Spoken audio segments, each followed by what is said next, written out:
cool. I was like, bet, the shoe fits. Okay, I already got my outfits going, let's go. Like, let me go pay for these things. But then as I kept walking in it, I was like, this is kind of uncomfortable. I'm not sure if I can do this for more than 5 minutes. So I took off my shoe and I was like, man, I'm not spending $50 on this junk if I'm not comfortable in it. But some of us, if the shoe fits, if we can get our foot in the shoe, if we can get our foot in the shoe, it doesn't matter if we're uncomfortable. You're preaching! We can deal with the uncomfort for a little bit.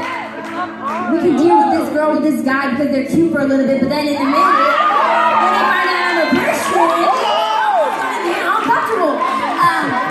But that's everything with the job that you're accepting. Okay, it pays the bill right now, but is this what God told you that He was going to do for you? Is this what He was going to provide for you? Teach us! Don't settle for something that barely fits. Woo! That's a word! So, for a lot of us, we're okay with it. For me, I was like, nah, these shoes, bye, goodbye. No cap. Oh, Tamara, send me all your shoes, please. Amen.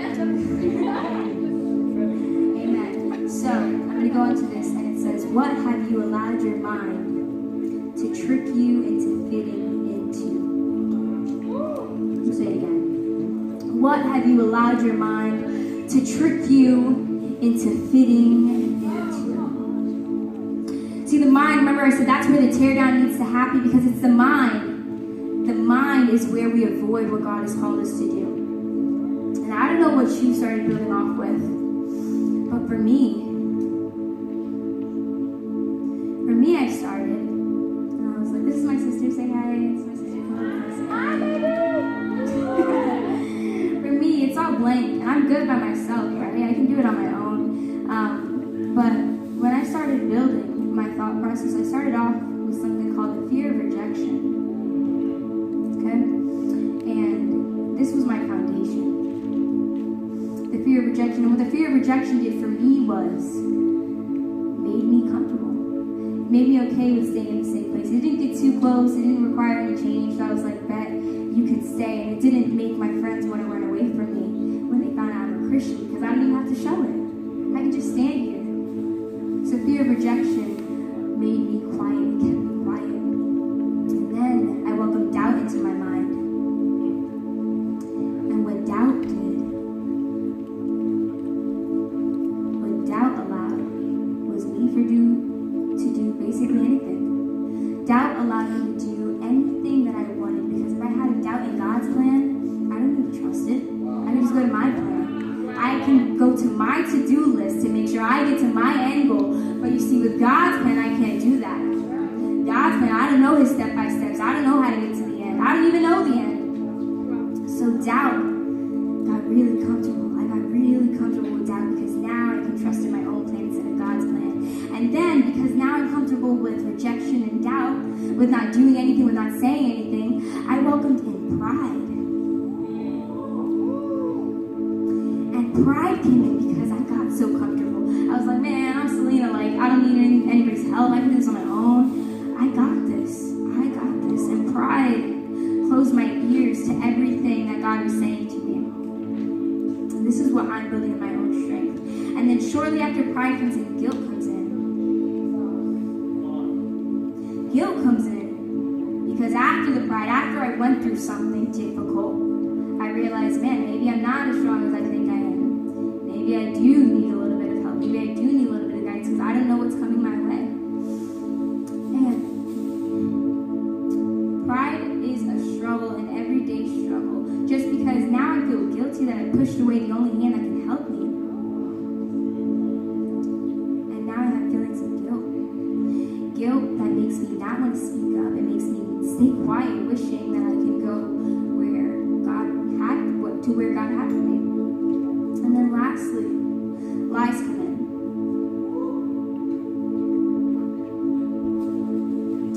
And the lies have been there all along. Lies is the reason why I welcome these things in my mind in the first place. Because it looked good. We go back to the garden, it said, the serpent deceived me.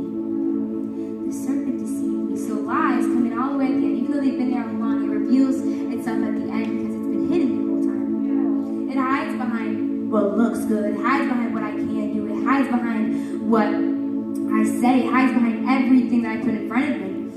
And so now, everything is connected by lies. And my negative thoughts are stronger than I thought they would be. And they're louder than I thought they would be. And now, I can't change my circumstance. Now I can't change my circumstance because for the longest time, I've allowed my circumstances to change me. So what I do is I can't see me anymore because now my mind is consuming all of me. So I reach out to the only name I know who can help. I call out to the name of Jesus. All that Jesus wants.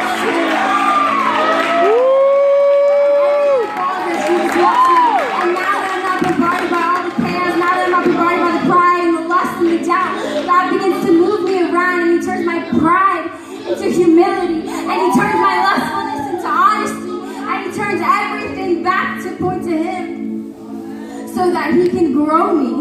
And then not only that, now that you can see me, He lowers it down to my level so that it's easier for me to get where He needs me.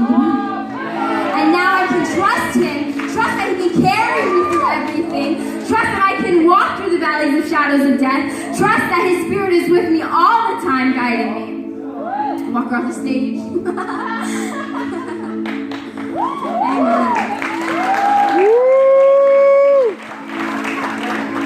Amen.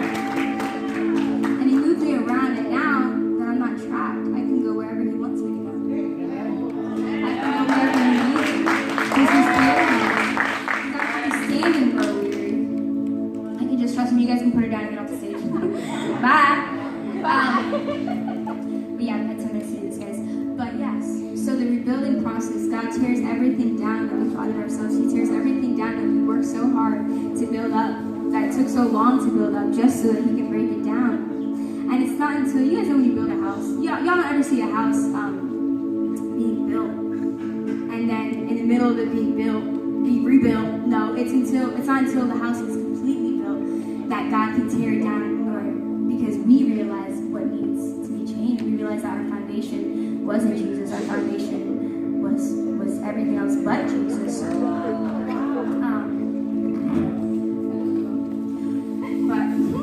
But yeah, so the process, it goes from the inspection, where God points out everything that I've done, everything that I need to change, to then the tear down. Like He renews my thoughts, He renews my purpose, and reminds me who He's made me to be. And then He repositions me to promote me as He continues to build me up. I'm going to end this really quick with a verse as Emerald can come and grab the mic. It says in Psalms 32, "Then I confess my sins to you. I did not conceal my wrongdoings. I decided to confess them to you, and you forgave my sins." So I confessed my sins, and you took them. I realized what needed to change, and I did it, God.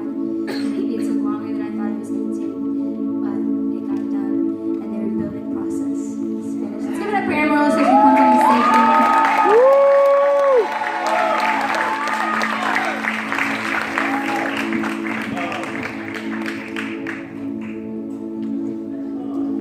Let's give it up for Selena one more time. That was amazing.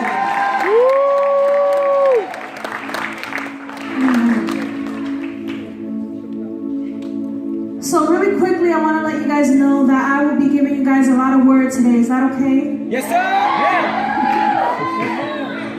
I did that purposely though, because a lot of times we think what we go through, only we have gone through it. She already. Come But on. if you struggle, they struggle. But if the people that you read in the Word and you look up to them and you're in awe, I want to tell you that if they overcame, that means you can overcome too.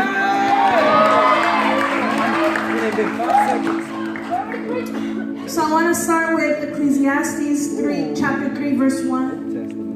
It says, "There is a time for everything and a season for every activity under the heavens."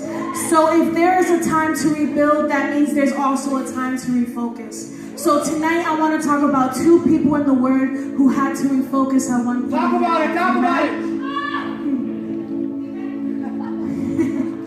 So the first person I'll be talking about tonight is the son of Jesse. Now, Jesse had 8 sons, okay? But tonight we're going to be talking about the youngest one, who is known as David, or King David. So for those who may not know who David was, he was a man who was very anointed, okay? He would play the harp, and spirits that were tormenting would have to flee, literally, the minute he started playing, amen? So I believe that still happens today. Whenever you play an instrument, it's not too small. When you have the Spirit of God upon you, anything that doesn't belong in the atmosphere will flee. So David was a young shepherd who eventually was anointed as king, humble beginnings. And he also is also known as the famous victory over Goliath. So what happens when your life is filled with so many virtues, and when you look at your life, you have so many records of wins and not any losses, really? What happens is that others and yourself forget that you are human, and it is literally in your nature to sin. So follow me to 2 Samuel 12, verse 1. So here we have David, who sinned against God, but the only person that knows is him and God himself. So God sends over a prophet to speak to David about his sin. So the Lord sent Nathan the prophet to tell David this story. There were 2 men in a certain town. One was rich and one was poor. The rich man owned a very large number of sheep and cattle. The poor man owned nothing but one little lamb he had bought. He raised that little lamb and it grew up with his children. It ate from the man's own plate and drank from his cup. He cuddled it in his arms like a baby daughter. Now a traveler came to the rich man, but the rich man refrained from taking one of his own sheep or cattle to prepare a meal for the traveler who had come to him. Instead, he took the lamb that belonged to the poor man and prepared it for the one who had come to him. David burned with anger against the man and said to Nathan, "As surely as the Lord lives, the man who did this must die. He must pay for the lamb 4 times over because he did such a thing and had no pity." Then Nathan said to David, "You are the man. This is what the Lord, the God of Israel, says. I anointed you king over Israel, and I delivered you from the hands of Saul." And he continues to tell him what he did for him, until David finally confessed to Nathan, "I have sinned against the Lord." Nathan replied, "Yes, but the Lord has forgiven you, and you will not die for this sin." Can we just take a moment to realize how crazy the situation is? Can you imagine knowing your dirt and knowing that no one else knows, and someone comes to you and tells you exactly what you did, and you're just like, "Man, that's wild. That's crazy. Look out. Look out. And he's like, "Homie, I'm talking about you." You did it. And so, but on a serious note, this is a beautiful example of God finding us where we are and convicting us, not for the purpose of shaming us, but to allow us to be free from a life of secrecy. So this brings my first point. God convicts for the purpose of freedom, not shame. I'm going to say that again. See, because the devil has a lot of people thinking that when you confess, God is going to shame you. But I want to remind you that when God convicts you, it's for the purpose of your freedom, not for you to live in shame. You preaching. So my other point is forgiveness does not always free you from consequence. Come on. Nathan tells David that his child will die. Nathan goes home and immediately the child becomes sick. So in 2 Samuel 12:16, David begged God to spare the child. He went without food and laid all night on the bare ground. On the 7th day, the child died. And before the child died, all of the people that worked for David, they would come to him and they would say, "David, come eat.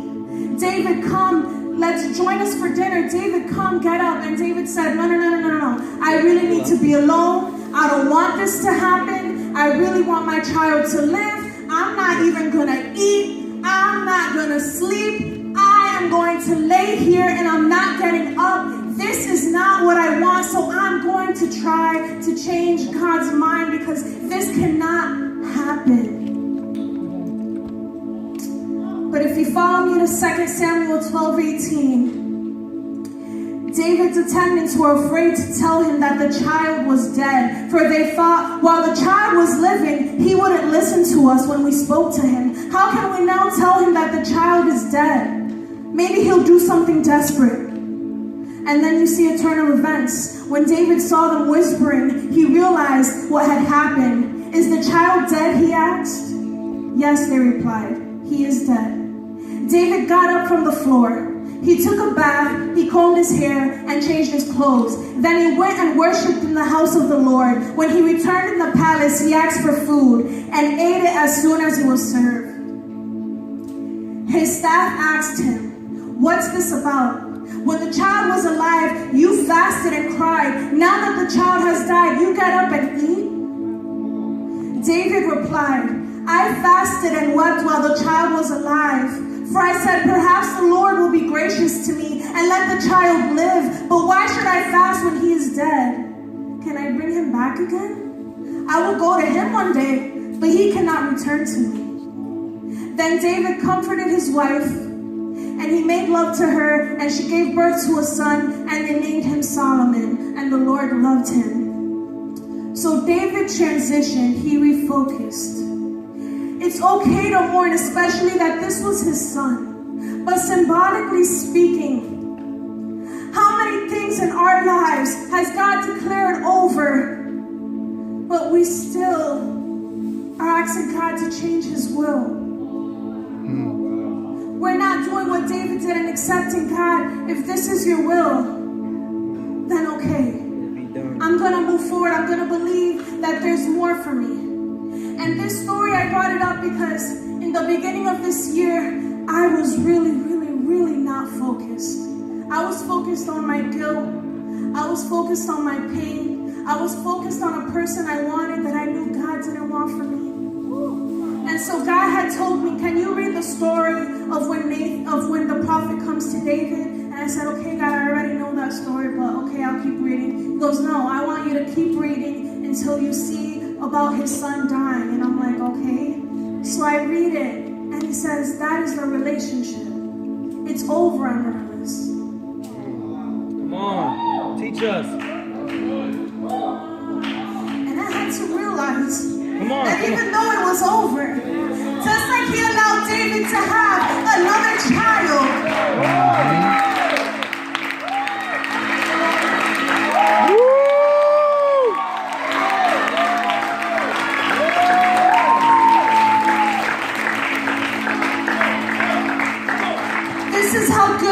that even when you mess up and you receive your consequence, he's still good to you. He still blesses you.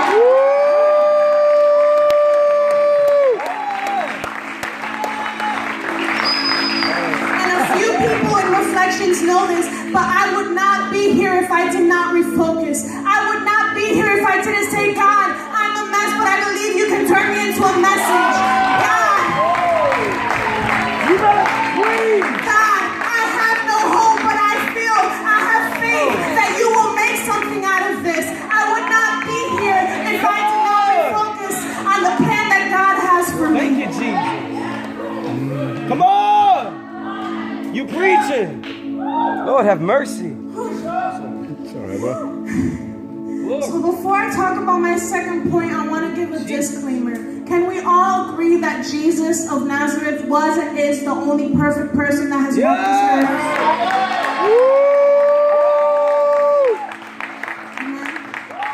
I wanted to say that because even though he was perfect and is perfect, there was a moment where he had to refocus, and please follow me. So the setting is when Jesus was with his disciples at the Mount of Olives, and Jesus knew his death on the cross was coming soon. Yeah. Follow me to Luke 22:39. Wow. Jesus went out as usual to the Mount of Olives, and his disciples followed him. On reaching the place, he said to them, "Pray that you will not fall into temptation." he walked away about a stone's throw and knelt down and prayed. Father, if you are willing, please take this cup of suffering away from me. Yet, I want your will to be done, not mine. Come on. An angel from heaven appeared to him and strengthened him. And this is my third point. Wherever the will of God is, strength is. Wow. The minute Jesus said, but let your will be done, an angel strengthened him. God will never have you do something without his strength, comfort, and peace being right there with you.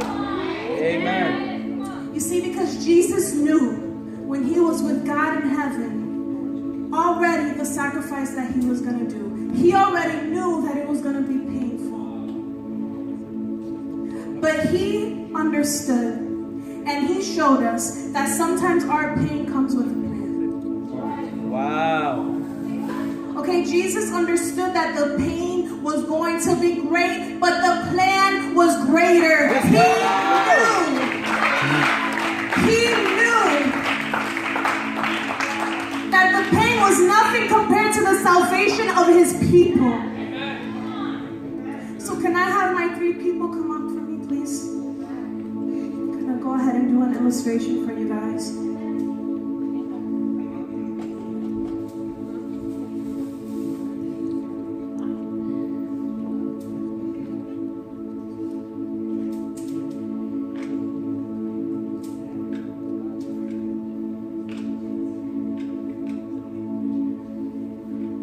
So this is the old us. Not focused on God, focused on the world, focused on money, focused on sex, focused on everything that looks good. This is the old us. This is the us that's focusing on God. But every now and then the devil will come in and say, you're struggling. You didn't struggle like this when you didn't believe in God. But you keep going. You remind yourself, let me refocus. But then you get those moments of loneliness and say, why don't you just hit that person up? Just hit them up. What are you waiting on God to bring you your person? You already got somebody. Hit them up. And we start to turn away. And we stop looking at God. We start to look back at our old us. Start to look at our old us. Wow. But then we hear God saying, just refocus, refocus, come back. Just come back, refocus.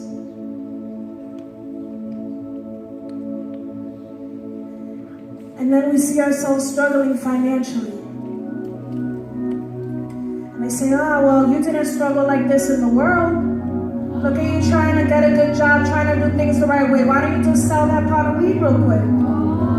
Come on. It's okay, you'll get money faster. It's okay, let's go. But God says, refocus, keep going, refocus. Refocus, keep going. Keep going, refocus. And a lot of times we'll feel lonely. We'll say, okay, God, you know what? I'm done. I'm going to focus on you. I'm not going to keep looking at the old me. And then one day we take off our blindfold. We're finally where God wants us to be. And we thought we were alone, but the whole time God was right there with us. Hey! Woo!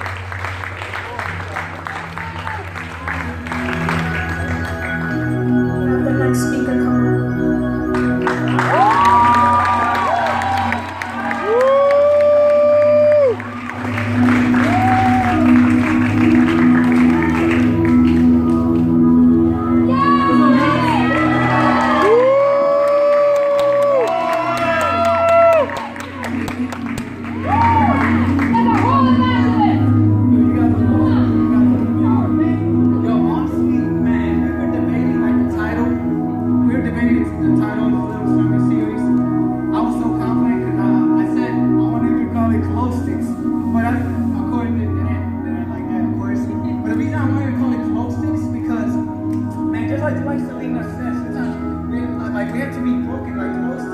We break. Oh, there we go. My phone, guys. we had to break the glow stick in order for it to really have its purpose. And sometimes when it's those long glow sticks that go around the neck, we gotta like break it in certain areas. And what happens after we break that glow stick? God said, let there be light.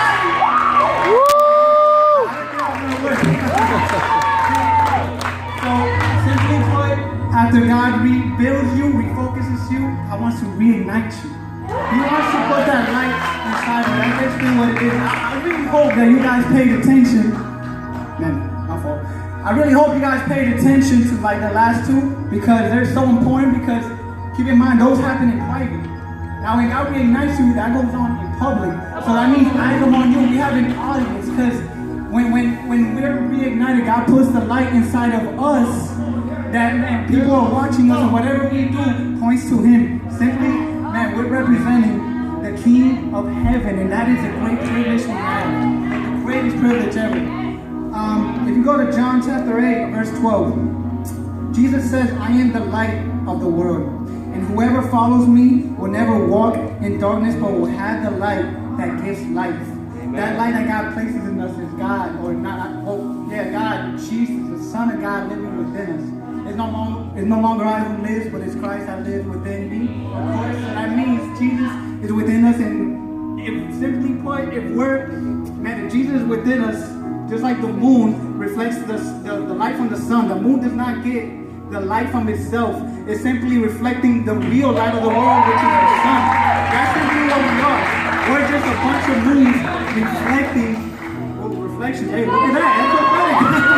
That's so reflecting the real light of the world. We're just a bunch of moons reflect, like the moon always gives glory to the sun, and that's exactly what we do when we shine that light. Wow. Yes. Teacher. And it's a great privilege, guys, consider it like just a great privilege to represent Jesus Christ in this dark world that we live in, for real. So, two things that God wants us to do with that light. The first thing God wants us to do with that light, He wants us to expose the darkness. Of course, that's basically what light is. There's no more darkness, and there's light. If you go to Ephesians chapter 5, verse 8 to 11, for you were once in darkness, but now you are light in the Lord. I got bad handwriting. Let me read it from here. Live as children of light. For the fruit of the light consists in all goodness, righteousness, and truth, and find out what pleases the Lord. Have nothing to do with the fruitless deeds of darkness, but rather expose them. Right there. See, the definition of light is a natural agent that makes things visible. And the definition of darkness is the absence of light. Simply put, there is no darkness in the light. There's just light in the darkness. Yeah, yo, come on, somebody. Come on! See, I'm Puerto Rican. Woo!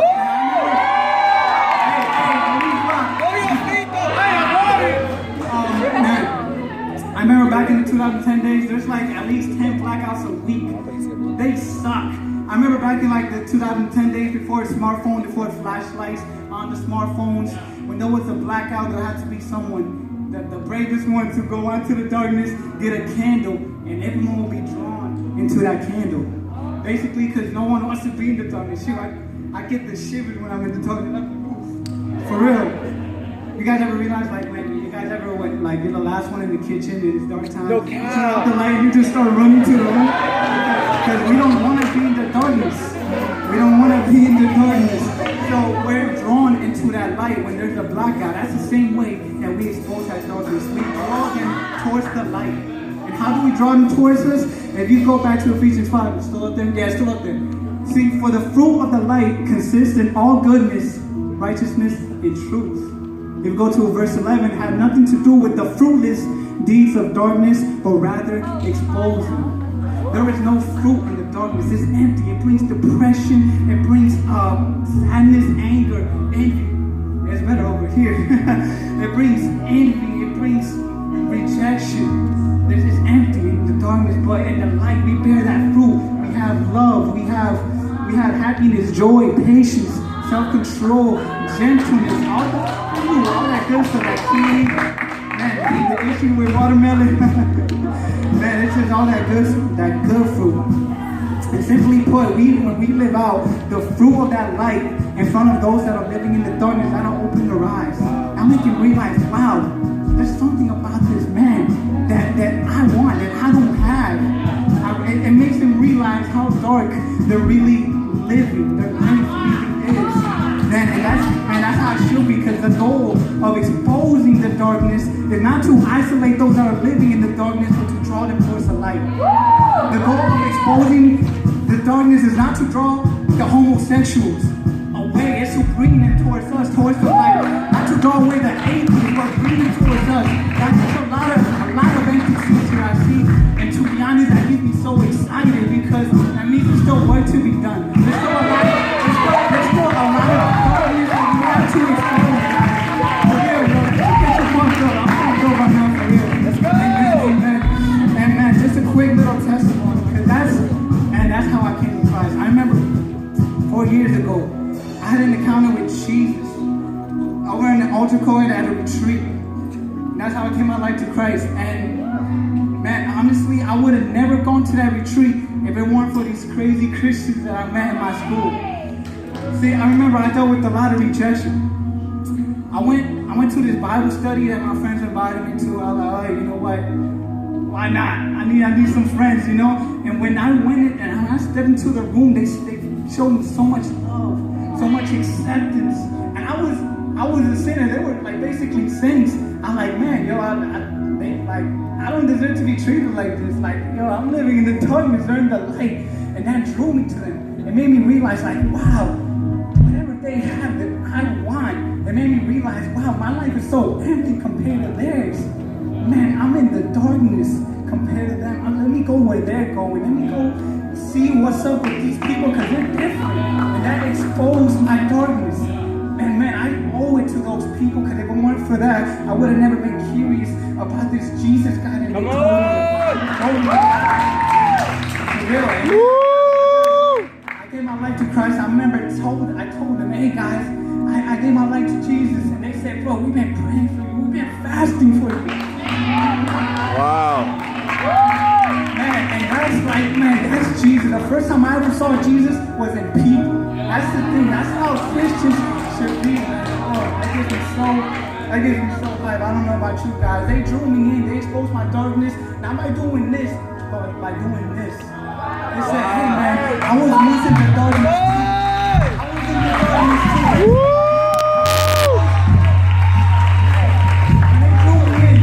And when I was close enough, that's when they drew me in like this, that's when they had the perfect opportunity for my second point, spread the light. They did this. They said, hey man, this is a man named Jesus that set me free from that darkness. He broke my addiction, my depression, my hatred. Man, that's right there. That's what God wants to do with the light. Brought it towards us, and then we spread it by pointing towards Jesus. Just like the moon always giving glory to the sun, we always pointing to Jesus. And the second point, of course, is spread the light. In Matthew chapter 5, verse 14 and 16, the Sermon on the Mount. You are the light of the world. A town built on a hill cannot be hidden. Neither do people light a lamp and put it under a bowl. Instead, they put it on a stand, and it gives light to everyone in the house. In the same way, let your light shine before others, that they may see your good deeds and glorify your Father in heaven. See, back then, there was no light bulbs. Light simply came through fire, through candles.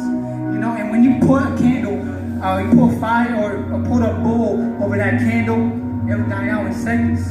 We gotta put it out in the stand to let everyone that's living in the darkness see it. See, I believe, man, there's some of us that we have that light, but we're covering that light. That's me. See, my family is not saved, and I'm the light of the house. So if I'm just isolated in my room doing nothing with my light, that light is pointless, because my family is living in darkness. So man, I refuse to just cover up my light, because there's people walking around this each and every day living in darkness, and honestly I feel selfish. Wow. I feel selfish if I share that light with someone that's living in the darkness. And that's what some of us need to break. Maybe we have fears. Maybe a fear of rejection of man. We're embarrassed. Man, we're in here in church, we're praising Jesus, but when we go out there, we're like, oh man, let me keep this to myself. I don't want people to know. I don't want my coworkers to know that I'm checking. And that's a fear, that's straight from the enemy. That's a fear that we should not be having. Amen. Because we gotta spread that light for real. I'm gonna step down here.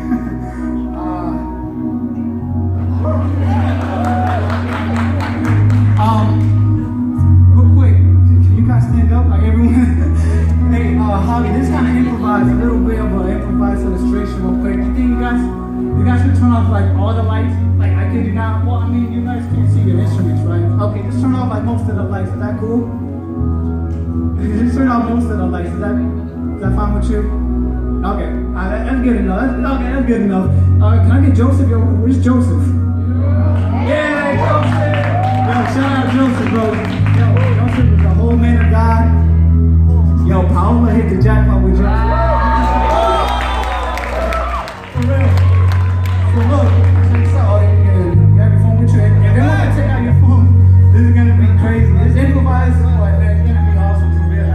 Look, I'm living in the darkness. This man has his light on. You turn on your light. I'm living in darkness, and I'm over here. I see this man has some light. I see this man, he's living differently. I'm drawn to that light, just like the Black House in Puerto Rico. I'm like, hey, there's something different about this man. I want what he has. He does this. There we go. He draws me by doing this, pointing to himself. If I'm close enough, he tells me, hey, this is the man. Yeah, that's good. And that's voice something in me. Woo! So look, now I'm lighting up. Light to me. And look. And now, when I tap you on the shoulder, I want you to turn on your light, and then tap the other person on the shoulder, you guys turn on the light. And now, as you spread the light to me, look, I'm going doing the same to others. I'm like, hey man, I was in the darkness, man. I was in the darkness, but this man, Jesus, he set me free. He set me free. Amen. Amen. Woo! Amen.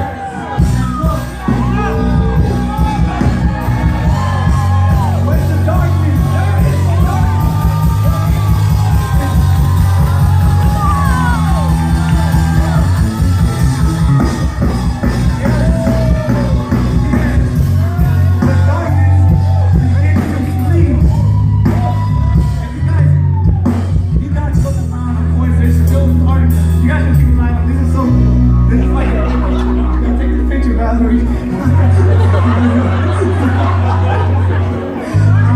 man, if you guys look, there is still darkness around the church. The thing is about the world, as long as the enemy is still causing havoc, there's always going to be darkness. But the mission that God gave us with His light is simply to decrease that darkness. To simply just to spread that light to others, where the darkness seems like it's just a little pit. There's barely any left. And guys, like I said, we cannot afford to be afraid, to have a fear of man. Spread this light. That's why God gave it to us. He considered us worthy to go and spread His light, to be a reflection of Him. So we can't be shining it halfway. We can't be shining it 90% of the time. We gotta shine it with everything. Amen. With everything. With everything. Sorry, I can't sing, guys.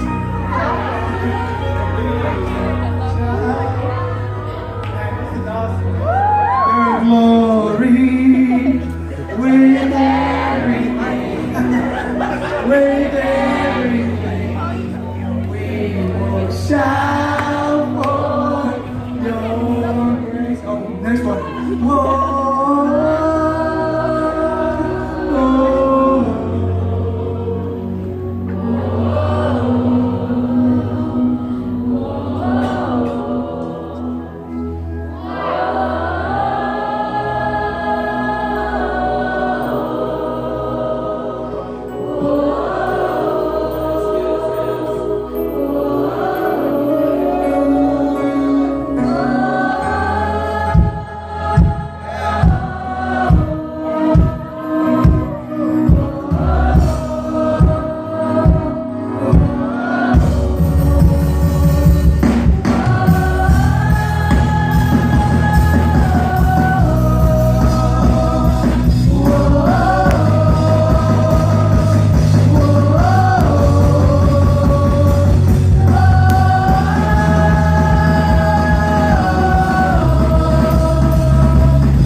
John chapter 8. Back in John chapter 8.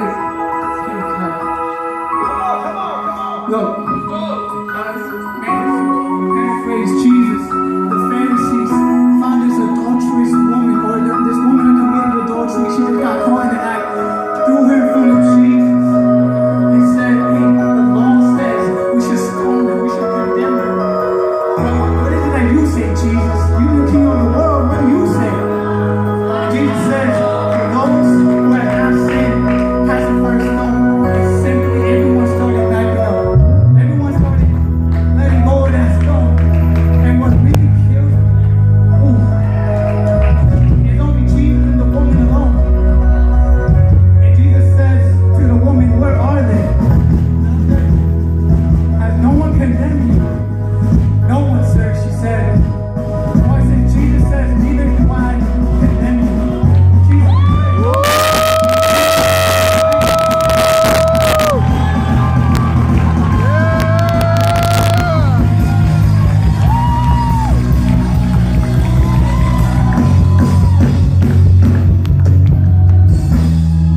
And right there, that's what Jesus did with his life.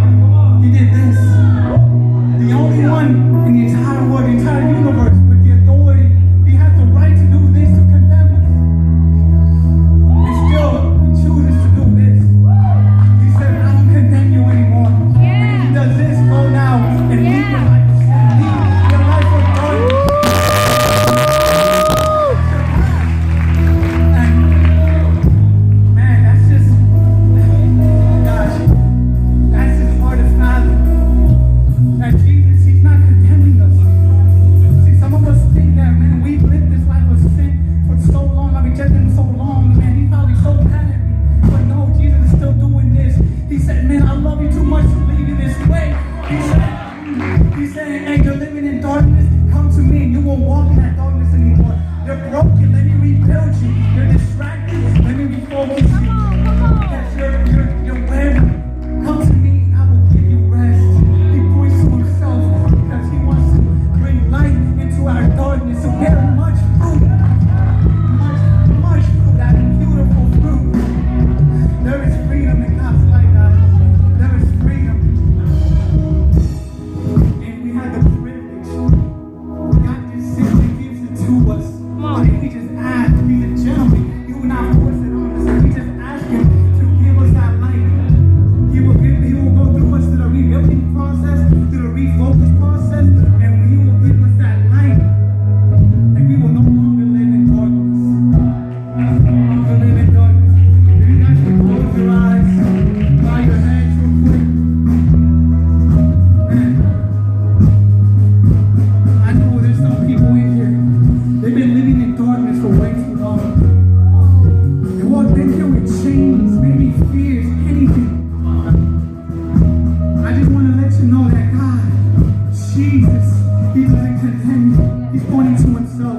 If there's anyone in here that's living in darkness, that wants this light that Jesus provides, that gives eternal life, I want you to simply just raise your hand right now. Raise your hand. I can't see. 1, 2, 3.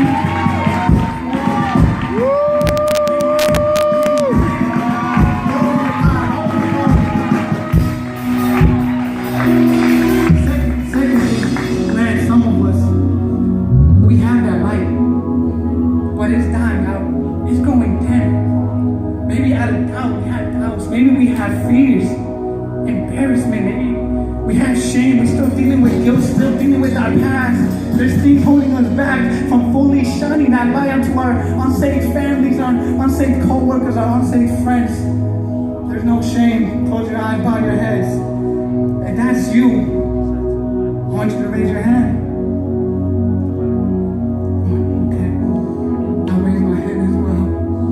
I raise my hand as well because I struggle with this constantly. Jesus is telling me to go talk to this person on his phone doing nothing. I sometimes overthink. I think, wow, God, I'm so nervous. I don't think I want to do that. For a reason. I put this light in you for a reason. It's not just to hide it. It's to go be a light to the world. Go be the light to that world. Woo! Be a reflection of me. So anyone that raised their hands for that first one, you need that light. You're living in darkness. This is your chance to get that light. I want you to come up here.